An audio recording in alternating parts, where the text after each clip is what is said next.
She thought caring for a quiet little boy would be simple until the night that changed everything she believed about this family. The movie begins by introducing a college student named Millie. Millie is a medical student who is currently taking a semester off to focus on finishing her thesis about the effects of allergies in children. Coincidentally, Rebecca is looking for a babysitter for her son, who suffers from allergies, and Millie becomes interested in taking the job. Millie plans to use this opportunity to observe and study the allergy condition of Rebecca's son, Johnny. I like his, astronaut. Because I can be Johnny's. Millie then shares a bit about herself, revealing that she has no family and lives alone. Johnny is the only child of Rebecca and her husband, Jacob. Rebecca explains that she decided to hire Millie because both she and Jacob are often busy with work. Rebecca is a book writer who is currently occupied with her new project, while Jacob works as a carpenter. How old are you? What? Although Jacob spends a lot of time at home, he often struggles to handle Johnny. Therefore, they need someone's help to take care of him. Rebecca begins explaining Johnny's allergies. He is allergic to many things, such as nickel, all kinds of animals, flour, sugar, and smoke. Because of that, Millie must be extremely careful while looking after him. Rebecca also gives Millie several strict rules to ensure Johnny's health and safety. One of the most important rules is that Johnny should not go outside too often, as the environment could expose him to things that might trigger or worsen his allergies. This restriction causes Johnny to rarely interact with the outside world, leaving him unable to experience the things other children his age usually do. At an age when most kids play with friends, Johnny has none. This isolation severely affects his development. He struggles to speak, and his social skills are far behind those of other children. Rebecca then takes Millie on a tour around the house, while explaining Johnny's daily schedule and the strict routines she must follow. When they reach the backyard, Millie's attention is drawn to Jacob, who looks very attractive. Of pain, of a guide to love. I need you to understand that Johnny's allergy. I understand. Oh, sorry. She takes the chance to introduce herself to him. Hi, I'm Millicent. You do a lot of babysitting? After the introductions are over, Millie heads home and prepares to start her job the next day. On the bus ride home, Millie becomes anxious when a man stands too close behind her. This reaction stems from her trauma. Millie has often experienced inappropriate behavior from men. It is revealed that Millie is an orphan who was adopted by a man named Roger. However, Roger has been sexually abusing her.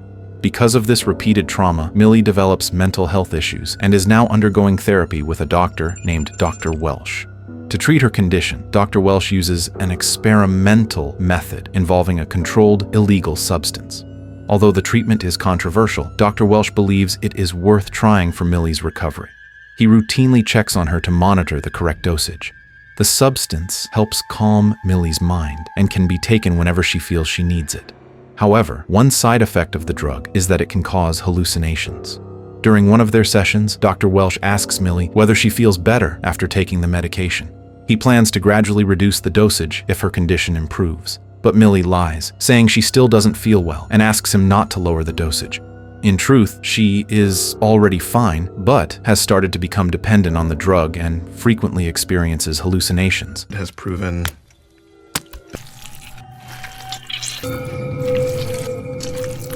Millie seems to be developing an addiction to it.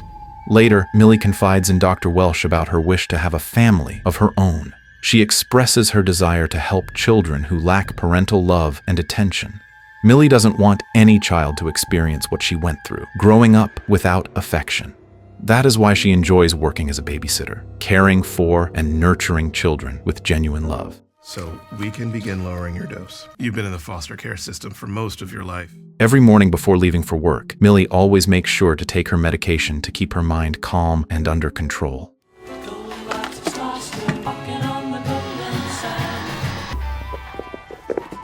Later, she takes Johnny out to play in the backyard. However, playing outside is not easy for Johnny. He has to wear protective clothing that covers his whole body, almost like an astronaut suit, to shield himself from allergens. They play cheerfully together until Millie notices Johnny digging in the ground. Her curiosity grows when she realizes that Johnny is digging up the grave of a rabbit. After seeing the disturbed grave, Millie feels the need to understand what really happened. She talks to Johnny and discovers that he killed the rabbit because he wanted to play with it. But since his parents didn't allow him to have pets due to his allergies, Johnny decided to take matters into his own hands. He killed the rabbit and buried it in the backyard to hide what he had done.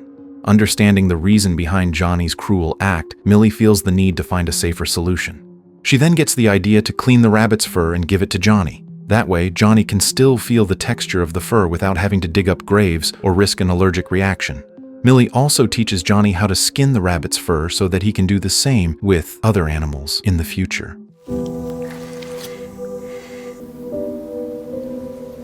That night, after putting Johnny to bed, Millie secretly wears Rebecca's clothes and lingerie. Not only that, she also takes a framed photo of Jacob from the table. When she gets home, Millie stares at Jacob's picture and imagines making love with him. Her hallucinations intensify. She envisions killing Rebecca and taking her place as Jacob's wife. The next morning, Millie dresses up neatly and chooses an outfit she believes will attract Jacob's attention. She then spends the day playing with Johnny. Although she tries to stay focused on her job taking care of him, her mind keeps wandering toward Jacob. Stick him up, Officer Johnny. After playtime ends, Millie sees Jacob talking on the home phone.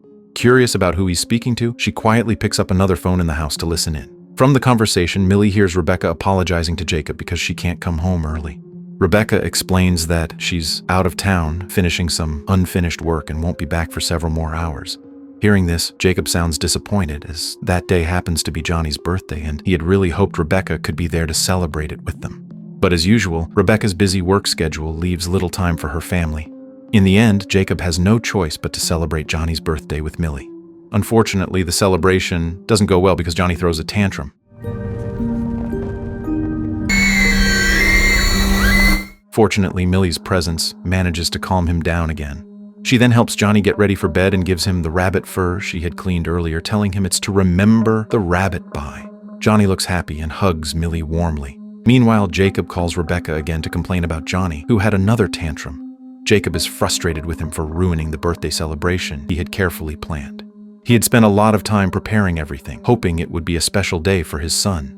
Knowing that Jacob is upset, Rebecca tries to comfort him over the phone, but in the middle of their conversation, the line suddenly cuts off. You can unzip your pants so I can wrap it around your collar. Later that night, Jacob goes to Johnny's room to check on him, but instead, he finds Millie there.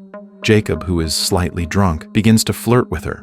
Before anything happens between them, Johnny suddenly comes out of his room, startling both Millie and Jacob. You know that dream when you're trying? A few hours later, Rebecca finally returns home. She immediately goes to Johnny's room to apologize for missing his birthday celebration. However, Johnny reacts coldly and rudely toward her, leaving Rebecca heartbroken. The next morning, Millie takes Johnny to a nearby park to play. While they are sitting quietly, Johnny becomes frightened after hearing the sound of people arguing nearby. Millie comforts him by telling him to cover his ears so he doesn't have to hear the noise. Then it's not. Afterwards, she brings him to a more peaceful spot. There, Millie begins to suspect that Johnny might not actually have the severe allergies his parents claim he does. To test her theory, she carefully opens the visor of the astronaut-like helmet Johnny always wears outside. Johnny looks scared at first, but Millie assures him that everything will be fine. To her surprise and relief, nothing happens. Johnny shows no signs of an allergic reaction. There are no rashes, no breathing difficulties, no symptoms at all. Millie realizes that Johnny may never have had those allergies in the first place. It becomes clear that Rebecca and Jacob have been lying to Johnny, making him believe he suffers from multiple allergies, which has kept him isolated and afraid of the world. Still, Millie can't understand why his parents would create such a lie in the first place. After they finish playing, Millie takes Johnny home. Later, Rebecca asks Millie to help her cut Johnny's hair. She explains that she had tried before, but Johnny resisted violently and even injured her. With Millie's help, Rebecca hopes they can do it more smoothly this time. Millie suggests that Rebecca distract Johnny by playing with him while she trims his hair little by little. For the first time, Johnny plays happily with Rebecca, which deeply moves her. She's amazed by how much Johnny has changed since Millie arrived. He seems calmer, more open, and better behaved. However, when Rebecca touches Johnny's hair, he suddenly becomes aggressive and bites her hand. Shocked by his reaction, Millie starts to worry.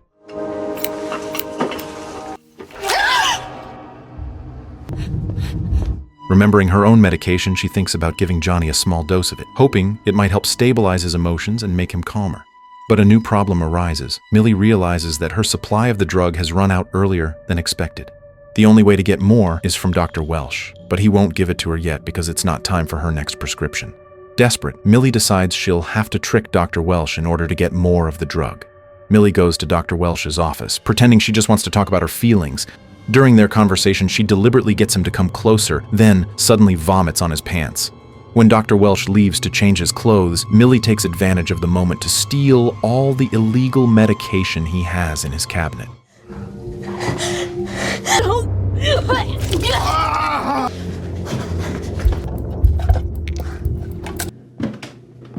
After getting what she wants, she immediately heads to work. Coincidentally, Jacob and Rebecca are going out for a while, leaving Millie alone with Johnny. Millie secretly mixes her stolen medication into Johnny's medicine. A drop for every pill. After taking it, both of them begin to experience hallucinations and play together in an unusually energetic mood. Since it happens to be Halloween, Millie takes Johnny around the neighborhood for trick-or-treating. She even lets him eat some candy, believing that he isn't actually allergic to sweets. But as they're about to cross the street, a car nearly hits them, and shockingly, it's Jacob and Rebecca returning home early. Moments later, Johnny suddenly vomits from the candy. Rebecca panics and angrily blames Millie for giving him sweets, reminding her that Johnny is allergic to sugar. Furious, Rebecca quickly takes Johnny away from Millie. Then something unexpected happens. For the first time ever, Johnny speaks and says the word "mommy." Mommy! Mommy! Rebecca is stunned. At first, she thinks Johnny is calling her mommy, but to her shock, Johnny is actually referring to Millie. Outraged, Rebecca storms off and brings Johnny home. Once there, she forces him to call her mom, but Johnny refuses, which only makes Rebecca more upset. Meanwhile, somewhere else, Millie breaks down in front of Jacob, crying and apologizing for putting Johnny's life in danger by giving him candy. Jacob comforts her and tells her to stop blaming herself. He explains that ever since Millie came into their lives, Johnny has been improving, even speaking for the first time today. He says it's because Millie has cared for Johnny with genuine love and patience, something that has made a real difference. Overcome by emotion, Jacob thanks Millie sincerely for everything she's done. The atmosphere between them grows intense, and they end up making love. Afterward, Jacob drives Millie home. When they arrive, Millie's adoptive father, Roger, demands that she sleep with him, something he's forced her to do many times before. Unable to refuse, Millie obeys, but this time she has a dark plan. During the act, she wraps a belt around Roger's neck and strangles him to death. Not stopping there, she also kills Roger's paralyzed wife, ensuring no witnesses are left. So patient with me.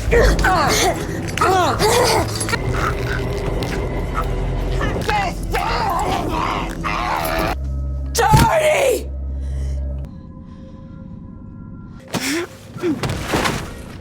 The horrifying truth is finally revealed. Millie is a psychopath. Having grown up as an orphan in abusive foster homes, her unstable mental state turned her into a remorseless killer. The Roger family is not her first set of victims. Before being adopted by them, Millie had lived with several other foster families, and all of them met tragic ends at her hands. After each murder, Millie cuts a small lock of her victim's hair and keeps it in a secret notebook. Inside the notebook are the names of all the people she has killed. Despite being a serial murderer for years, Millie has always managed to avoid the law, thanks to her intelligence and manipulation skills. After killing Roger and his wife, Millie begins planning her next murder, Dr. Welsh. Her motive stems from what happened during one of their earlier therapy sessions. When Millie was crying, Dr. Welsh hugged her to calm her down. Although his action was meant to comfort her, Millie perceived it as another act of violation, and because of that, Dr. Welsh is now marked as Millie's next target.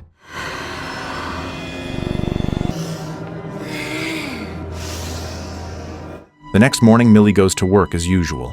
While she's there, she accidentally overhears a conversation between Rebecca and Dr. Welsh about Johnny's improving condition. Initially, Rebecca wants to fire Johnny's babysitter, but Dr. Welsh stops her. He advises Rebecca to let the babysitter stay, explaining that the new caregiver's presence has significantly contributed to Johnny's progress. Dr. Welsh has no idea that the babysitter he's talking about is actually Millie. Hearing his advice, Rebecca reluctantly agrees to let Millie continue working at their home. I think he spoke. Why now? Let's increase his medication and see if he should be too. During lunch, Jacob joins Millie and Johnny as they enjoy their meal. While Jacob and Millie are talking, Johnny suddenly stabs Jacob in the leg. He does it because he dislikes how close Jacob seems to be with Millie. Shocked, Millie immediately scolds Johnny, telling him he must never hurt anyone, especially his own father. She tells Johnny that she loves Jacob and that hurting him would make her very sad. Johnny doesn't say a word, but he quietly nods, showing that he understands. From that moment, Millie realizes that Johnny has started to see her as his real mother. As she reflects on this, a dangerous thought begins to grow in her mind. She wants to replace Rebecca completely, to become Jacob's wife and Johnny's mother. Millie knows she can't make this happen alone. She needs Johnny's help to make her dark wish come true. She gives him a knife and asks him to kill Rebecca when the right moment comes. Johnny takes the knife, silently agreeing to her plan. Later, as Rebecca spends time drawing with Johnny, she becomes irritated when she notices that all of Johnny's drawings feature Millie. Feeling threatened, Rebecca grows fearful that Millie might be trying to take her place as Johnny's mother. Do you like her?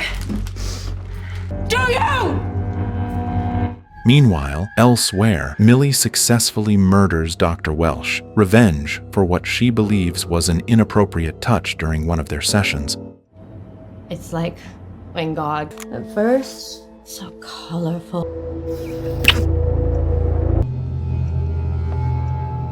After killing him, Millie heads straight to Rebecca's house to carry out her plan to take Johnny and Jacob away from her. However, when she arrives, Rebecca angrily orders her to leave. Millie tries to force her way in, desperate to see Johnny, but Rebecca refuses to let her near the house. Rebecca then returns to Johnny, who continues drawing.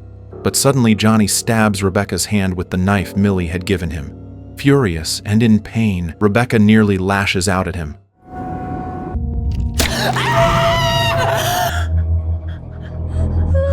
Realizing that Millie was the one who gave Johnny the weapon, Rebecca becomes consumed with rage and decides she's going to kill Millie.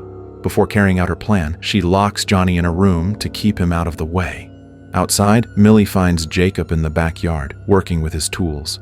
Acting as if nothing is wrong, she approaches him and begins seducing him, urging him to leave Rebecca and be with her instead. Millie promises to give him everything he wants, tempting him to give in to her advances. They begin making love, but suddenly Rebecca appears and stabs Millie with a knife. Millie, shocked and terrified, tries to crawl away while clutching her bleeding wound. Moments later, she comes face to face with Johnny, who has managed to escape from the locked room. Still holding a knife, Johnny stares at her in silence.